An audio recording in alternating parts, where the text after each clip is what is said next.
Hello to my future kids. Wala pa kayo ngayon eh.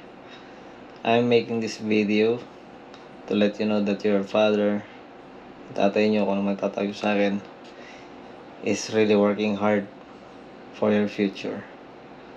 Yes, oo, wala pa kayo sa mga panahon na to, pero I am trying. I'm still doing my best na someday, somehow, kung ano man yung mga napagdaanan naming hirap, sa awa ng Panginoon, sana hindi nyo natanasin. Me and your mom are trying our best na sana pumabor naman sa inyo lahat ng mga bagay. Mapalad pa rin kami, tayo, dahil sila lolo nyo, lola nyo, papa, ginawa nilang lahat ang makakain nila para mapagtapos kami.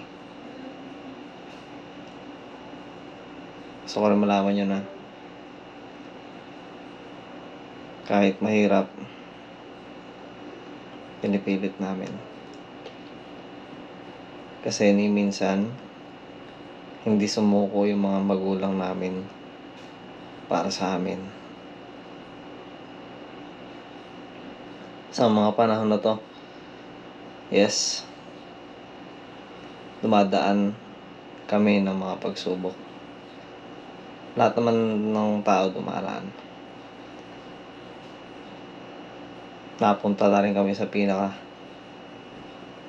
pinakamalalim, pinakamasalimuot siguro na yugto ng buhay namin. As of now, dinadaanan pa namin hanggang ngayon. Pero, sabi nga ni Papa, ng lolo nyo,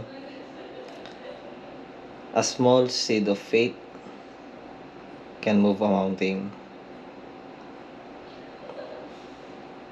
Ano ibig sabihin nun? Ang kabutil na pananampalataya ay kayang iusog ang isang bundok sa kanyang kinalalagyan. Well, in fact, sabi ng lolo nyo, si Papa,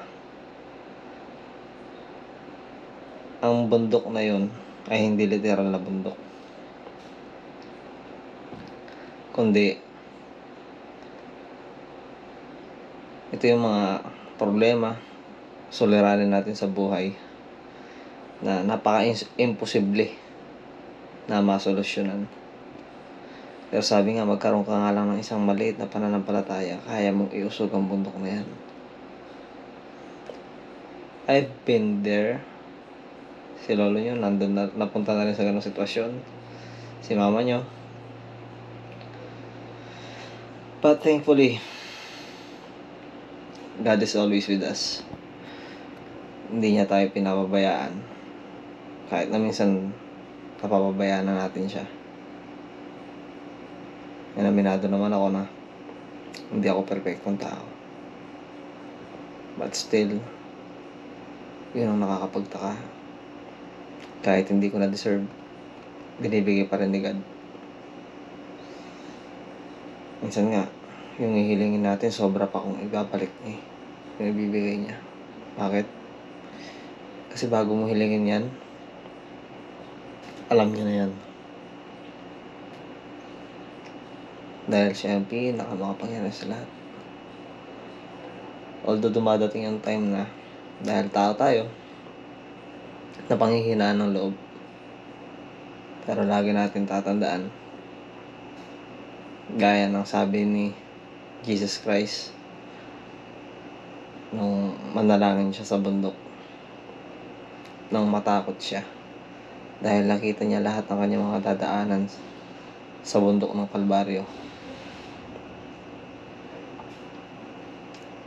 Sabi niya, Ama, kung anong yung nais siya, nawa ang mangyari.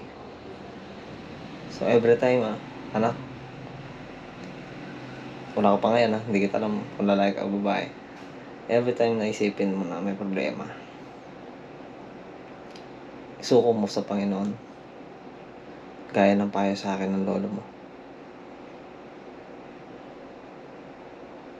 Dahil gaya ni Kristo, si Kristo na yan Panginoong Hesus Kristo na yan, isunuko niya sa Panginoon lahat ng kanyang mga pinibitbit, kanyang mga hinagpis, kanyang mga takot.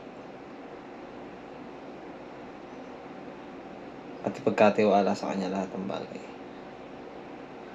Yun lang, sana kung mapanood nyo to,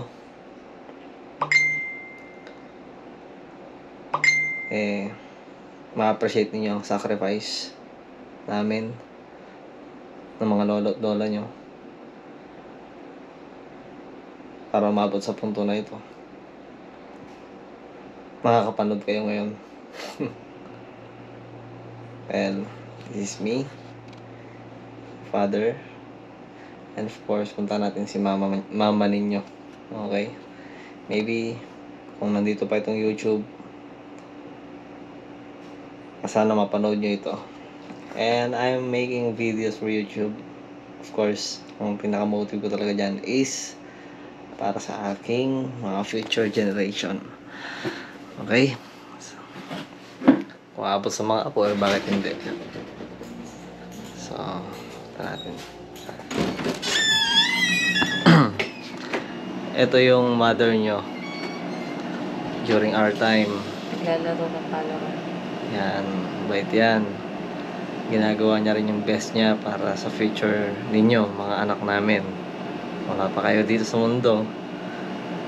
Pero iniisip na namin kung ano yung pwede namin gawin ngayon para sa inyo. Salamat sa aming mga magulang. Salamat sa inyo kung mabait kayo ngayon. Okay? Okay, ito yung mother niyo. Dalaga pa siya. Yan. Anong dalaga? Ay, nung ano pala, wala pa siyang anak. Wala pa kayo. Yan. Kiss. I-upload ko to. Ayan, gamer yung nanay nyo. So, kapag kayo pinagalitan niya kayo, puro kayo laro. Yan, ipakita nyo itong video na to. Okay? Ayan lang naman.